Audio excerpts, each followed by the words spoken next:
Hey, Rich, Pappy Johnson out here at Carmel Road in Atascadero. Looks like the roofing supplies have arrived, so they're going to be getting right on it. So you'll notice here the wood strips that have been nailed to the roof. Those are called battens. And the clay tiles will lay across those battens so they don't actually contact the roof paper. The roof tar paper underneath is what will keep moisture out, and then the tile really is just to protect the roof paper from sun, weather, those kinds of things. And you can also see the valley flashing here, the metal, and that's where two different angles of the roof come together. The water goes into that valley flashing and will run out in the corner here.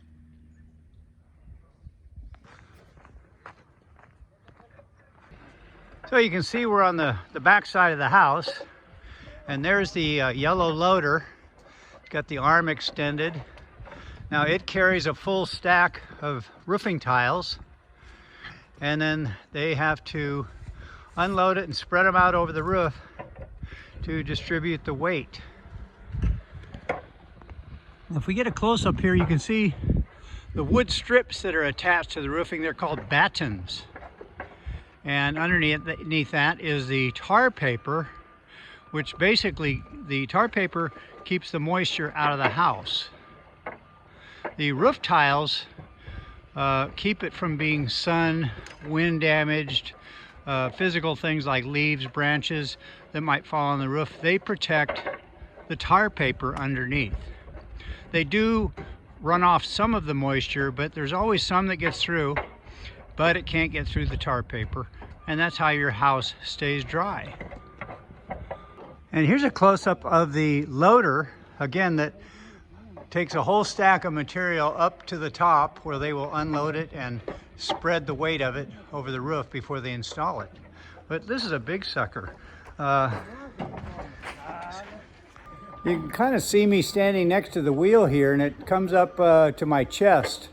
So these are some pretty big wheels.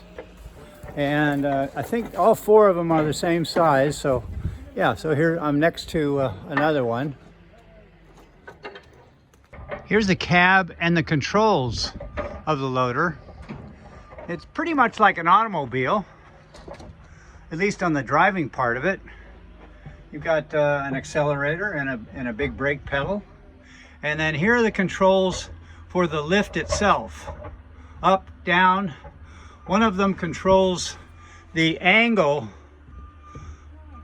of the forklift up at the top, and then the other one controls the sliding shaft that carries it out farther.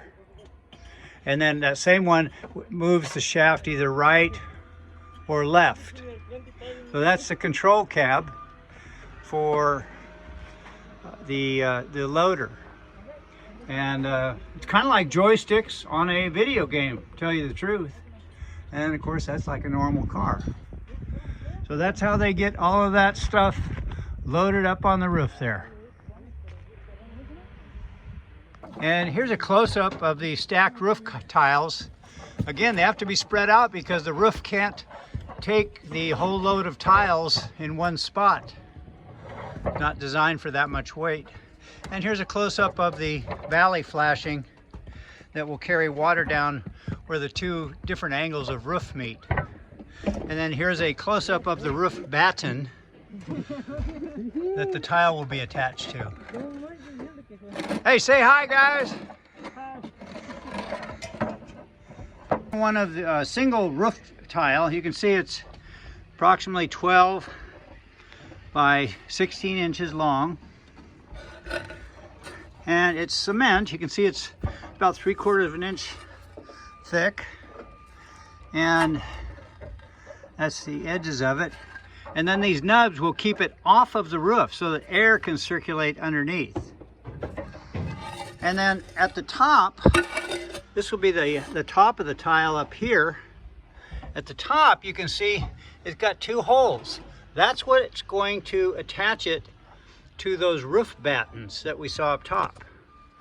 And then a second tile will lay into this channel here so that moisture will flow from here into the channel and continue downward to the edge of the roof. So that's a single roof tile, and of which there are thousands up there.